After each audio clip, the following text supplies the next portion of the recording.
नबी सल्लल्लाहु अलैहि वसल्लम ने इस रात की चंद खास निशानियां बताई थीं और इन निशानियों को सहाबाए किराम ने खुद देखा भी था।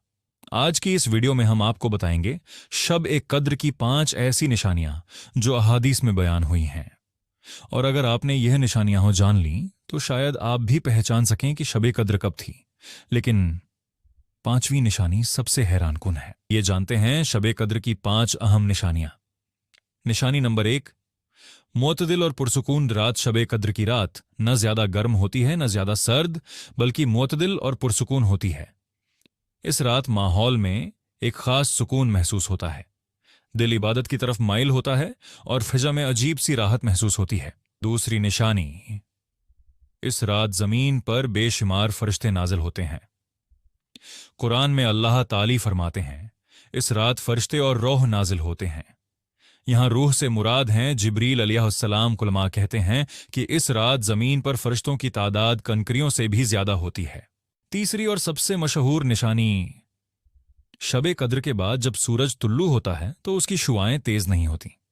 यह रिवायत बयान करते हैं अजीम सहाबी उबैय बिन काब रजियल्लाहु अन्हु। उन्होंने फरमाया, मैं जानता हूं कि शब ए कद्र कौन सी रात है और उसकी निशानी यह है कि उसके बाद सूरज बगैर तेज शुआओं के तुल्लू होता है। चौथी निशानी, इस रात मोमिन के दिल में इबादत का खास शौक पैदा होता है। दिल चाहता है कि नमाज पढ़ी जाए, कुरान पढ़ा जाए और अल्लाह से दुआ मांगी जाए।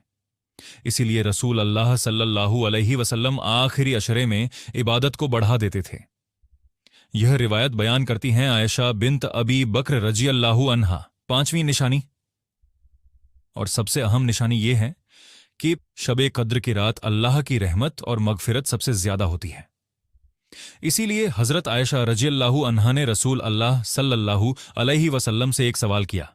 उन्होंने अर्ज किया, या रसूल अल्लाह सल्लल्लाहु अलैहि वसल्लम, अगर मुझे शब ए कद्र मिल जाए तो मैं कौन सी दुआ पढ़ूं?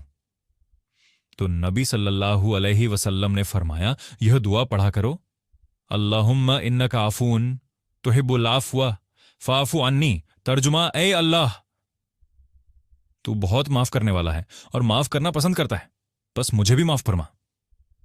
यही एक छोटी सी दुआ है, लेकिन इसके अंदर अल्लाह की रहमत और मगफिरत मांगने का सबसे खूबसूरत तरीका मौजूद है।